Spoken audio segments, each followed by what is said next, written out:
Suatu sore di sebuah restoran Jepang, nampak dua orang sedang berbincang. Satu laki-laki dan satunya perempuan. Ternyata itu adalah Kiana dan Zio. Zio, apakah perempuan yang tempo hari di rumah sakit itu, betul istrinya Kei?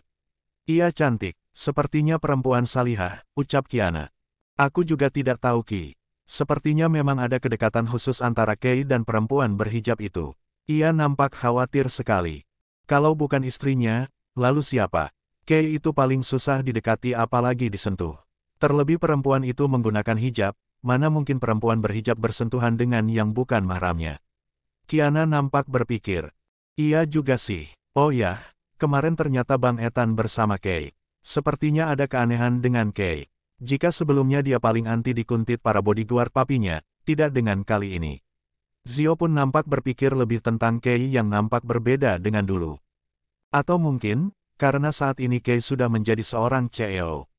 Tanya Kiana. Kurang tahu. Sudahlah, kita belum dapat memecahkan misteri tentang apa yang terjadi dengan Kei dan setelah beberapa waktu menghilang, sekarang penampilan Kei berubah drastis, ujar Zio. Lalu, bagaimana dengan perasaanmu? Tanya Zio. Masih sama, ucap Kiana pelan. Maksudnya, masih mencintai Kei. Enggak, kamu kan tahu, aku hanya berteman dengan Kei. Ada seseorang yang aku cintai dan dia tidak pernah melirikku. Hingga kini, tanya Zio. Ya, dan aku senang, dia belum memiliki pasangan, setidaknya, masih ada kesempatan untuk aku mendekatinya. Entahlah dari rasa suka dan kagum, sepertinya saat ini telah berubah menjadi obsesi, ujar Kiana. Ki, jangan gila kamu. Sarkas Zio. Kenapa? Salah. Aku ingin hidup bersama dia. Aku ingin menyerahkan segalanya untuk dia. Aku gila karena dia Zio, 6 tahun, bukan hal yang mudah untukku melupakannya. Aku tersiksa sih, semakin aku menjauh, semakin aku ingin meraihnya. Kamu tahu kan, aku mencintai dia dari sejak SMP. Setiap kali dia menjemput dan mengantar kami, aku sudah tertarik kepadanya. Namun, sayang, orang ini terlalu dingin, dia kaku seperti robot. Dia bahagia pohon pisang, berjantung namun, tak berhati, balas Kiana dengan nada berapi-api. Ki, please, jangan seperti ini. Aku minta maaf sudah menyinggung perasaanmu. Oke, jika Kei sudah menikah dengan perempuan berhijab itu, maka, aku akan membantu kamu mendapatkannya, ujar Zio dengan nada penyesalan. Sungguh sih, tanya Kiana dengan nada sumringah. Zio mengangguk dengan antusias. Terima kasih Zio, kalau perlu aku akan melamar dia secepatnya, ucap Kiana. Jangan nekat Ki, lagi apa sih yang membuat kamu cinta mati sama Doi? Entahlah, cinta ya cinta, tidak butuh alasan dan penjabaran. Bentuk cintaku tidak akan pernah hilang Zio. Terlebih aku tahu dia pun saat ini masih single dan tentunya makin maskulin, tampan, lihat bodinya aduh bikin ngiler tahu gaseh. Ya ampun Kiana, itu cinta atau nafsu? Tanya Zio. Cinta dong Zio, pokoknya dia harus jatuh ke dalam pelukanku. Kamu harus bantu aku, titik. Kok aku, ya kan kamu tadi janji. Lalu, kebohongan tentang pernikahan itu. Tanya Zio. Kamu kan tahu sendiri, itu berita yang Raila rancang dan dia mengancam keluargaku, ucap Kiana dengan wajah sendu. Kurang ajar memang itu Raila, bisa-bisanya dia masuk ke keluarga Kei dan membuat persahabatan kalian terpecah belah, ujar Zio dengan sekelumit amarah di raut wajahnya. Biarkan saja, aku masih ingin menarik perhatian dia. Saat ini aku lebih percaya diri. Oh Ethan, Kiana senyum-senyum sendiri. Kamu nggak akan pernah menghalalkan cara kotor dan licik kan? Ya enggaklah, aku juga tidak mau mendapatkan cinta dengan cara kotor namun, aku yakin akan mendapatkan hatinya secara alami. Kei dan perempuan itu bisa menjadi jembatan untukku lebih dekat dengan Ethan, ujar Kiana dengan optimis.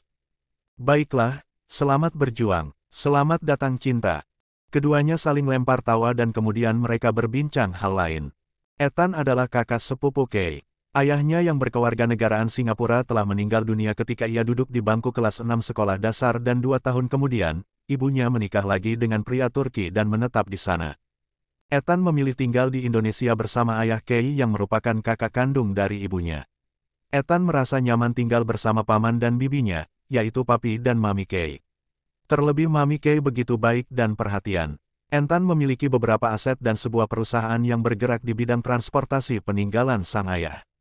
Sebelum Ethan genap berusia 18 tahun, perusahaan itu dikuasakan pada paman dari pihak ayah. Namun, Ethan tidak begitu peduli dengan perusahaan itu hingga kini. Ethan membiarkan paman dan putranya yang mengelola. Ia hanya akan datang ke perusahaan di saat ada hal yang mengharuskan ia datang. Banyak yang menilai Ethan dengan pandangan sebelah mata. Mereka menganggap Ethan hanyalah pesuruh, tangan kanan Papi Kay. Namun, Ethan tidak peduli, ia nyaman dengan dirinya yang hidup apa adanya. Ethan yang memintanya tetap dekat dengan Kay. Papi Kay sebagai pamannya hanya bisa mengikuti keinginan sang keponakan selama dia nyaman. Aneh memang, di saat pria seusianya ingin terlihat makmur dengan memamerkan kekayaan yang ia miliki. Namun, tidak dengan Ethan. Ia memilih menjadi pria sederhana dan selalu berada di balik Kay.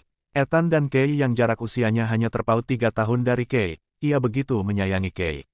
Begitupun sebaliknya, ketika Kay duduk di bangku kelas 3 SMP, sepulang sekolah, ia akan menjemput Kay dan di saat itulah Ethan akan bertemu juga dengan Kiana. Semakin lama mereka cukup akrab. Namun, Ethan cenderung dingin bila di hadapan Kiana. Ethan seperti robot berotot bagi Kiana. Bukan tanpa sebab, rasa cinta Kay ke Kiana lah yang menjadikan Ethan super dingin dan kaku bila di hadapan Kiana. Namun, siapa sangka justru Kiana jatuh cinta pada Ethan karena perangainya yang dingin. Kiana hanya menganggap Kay sebagai sahabat, karena usia mereka yang hampir bersamaan. Asteris. Hari-hari berikutnya, sore ini Senja mendapatkan tamu yang ingin berkenalan dengannya. Dia adalah Kiana. Kiana begitu amat penasaran dengan Senja. Ia ingin berkenalan dan ingin berteman dengan Senja. Hal lainnya tentu saja ingin kembali dekat dengan Ethan. Maaf Mbak Senja, saya lancang karena telah datang kemari, ucap Kiana membuka pembicaraan. Oh tidak mengapa kok Kak Kiana. Senang memiliki teman baru, balas Senja ramah. Sabrina pun berada di ruangan yang sama, duduk bersebelahan dengan Senja. Sedangkan Kay dan Arka belum pulang dari kantor. Oh ya, Mbak Senja ini, istrinya Kay, kan? Tanya Kiana. Senja nampak ragu. Lalu ia melirik Ethan yang sedang berdiri mematung di belakang Kiana. Ethan mengangguk pelan dan tersenyum tipis pertanda mengiyakan. Iya Kak, aku istrinya Mas Kay. Panggil Senja saja Kak. Sepertinya, usia kita tidak jauh berbeda kok, pinta Senja. Oke, kalau begitu, panggil aku juga Kiana, syukurlah. Aku bahagia mengetahui tentang ini. Boleh dong mulai saat ini kita berteman? Tanya Kiana. Baiklah, tentu Kiana. Senja terus tersenyum saat berbincang dengan Kiana, itu menambah kekaguman untuk Kiana. Begitupun dengan Sabrina, kini mereka tampak akrab dengan berbincang hal apa saja seputar perempuan. Senja dan Kay sudah menikah berapa lama? Hampir 1 tahun. Wah, lumayan lama. Senja mengangguk pelan dengan tetap tersenyum. Akhirnya mereka kembali berbincang banyak hal, diselipi sedikit canda dan tawa. Hingga tidak terasa waktu sudah hampir maghrib, Kay dan Arka baru saja kembali dari kantor. Hei sayang, Kay menghampiri Senja setelah sebelumnya berucap salam. Hai, mereka melakukan ritual cun seperti biasanya. Kiana tersenyum kagum akan keromantisan Kay dan juga Senja. Lalu ia melirik pria tampan yang tengah berdiri tegap penuh waspada, tidak jauh darinya. Lihat saja robot berotot. Kamu akan menjadi robot bucin, saatnya tiba, batin Kiana dengan menyunggingkan senyum. Tidak banyak percakapan kembali setelah Kay datang. Kiana pun segera pamit pulang. Kay dan Senja menuju ke kamar mereka. Sabrina pun kembali ke kamar untuk siap-siap salat maghrib. Begitupun dengan Arkan, ia ke paviliun belakang untuk mandi. Saat Kiana hendak membuka pintu mobilnya, tiba-tiba saja Ethan menyambar sebelah tangannya, menarik tangan Kiana kasar hingga tubuh Kiana berputar. Kini posisinya bersandar pada mobil dan ia berhadapan dengan Ethan hanya dengan jarak beberapa sentimeter saja.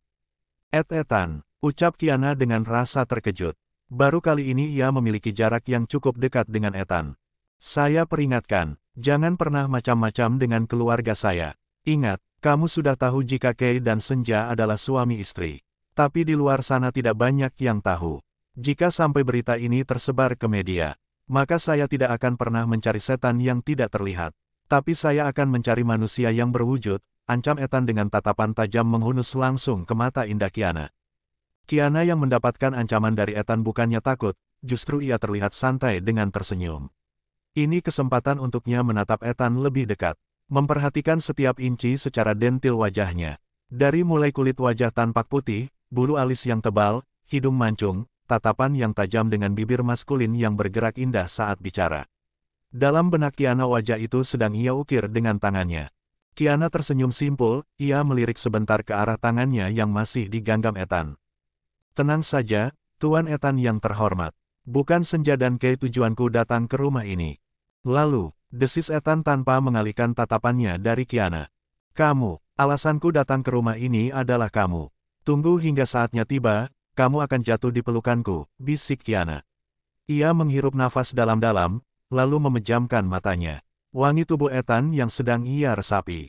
Ethan mengibaskan tangan Kiana kasar dan pergi begitu saja, berbalik meninggalkan Kiana, ia hendak masuk ke dalam rumah. Ethan, kamu harus tahu, rasa cintaku tidak hilang dimakan waktu. Bahkan 6 tahun kita berpisah, tidak berarti cinta itu hilang dariku. Sekarang Kei dan Senja sudah bahagia. Bukalah hatimu untukku, ujar Kiana. Sinting, desis Ethan. Sejenak ia menoleh, melirik sepintas ke arah Kiana, lalu menegakkan tubuhnya kembali dan tersenyum simpul. Ia pun segera pergi masuk ke dalam rumah. Kiana dengan senyum penuh kemenangan ia pun masuk ke dalam mobilnya, bergegas pergi dari rumah ke Ba'da maghrib. Seperti biasa, ketika menunggu Isya tiba, setelah berzikir dan mengaji, Kei dan Senja akan berbincang mengenai kegiatan di siang hari. Sayang, perempuan itu berbincang apa saja? Tanya Kei. Mau apa dia ke sini? Tanya Kei lagi. Ai, satu-satu bertanyanya, protes Senja. Maaf, aku khawatir padamu. Ai, tidak pernah ada yang dikhawatirkan.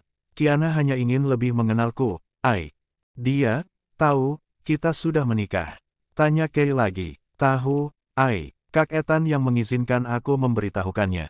Kamu tetap harus hati-hati sayang. Dia itu dulunya cukup dekat denganku, aku dengar dia pun berteman dengan Rayla, dan katanya dia sudah menikah. Dia itu mantan cinta pertamanya Mas Kei. Tepatnya cinta yang tidak pernah terrealisasikan. Senja menatap Kei, tidak ada jawaban apapun dari Kei, selain diam. Kok diam? Tanya Senja. Itu masa lalu. Saat ini aku sudah memiliki dan mencintai kamu. Dan kamulah masa depanku, ujar Kei dengan merebahkan kepalanya di pangkuan Senja. Senja tersenyum. Tidak perlu khawatir, aku melihat Kiana itu tulus. Maka dari itu, bijaksanalah dalam menilai apapun. Kenali dengan baik apa yang kamu lihat, bukan berdasarkan atas apa yang kamu dengar. Tentu sayang, untuk hal ini, biarkan entah yang bekerja. Senja tersenyum, ia mengingat akan Kiana yang telah mengingatkannya agar tidak khawatir akan dirinya. Kiana hanya ingin berteman dengan Senja. Dan ia tidak akan pernah merebut Kei dari Senja, karena yang ia sukai adalah Ethan, bisik Kiana pada Senja ketika hendak pulang.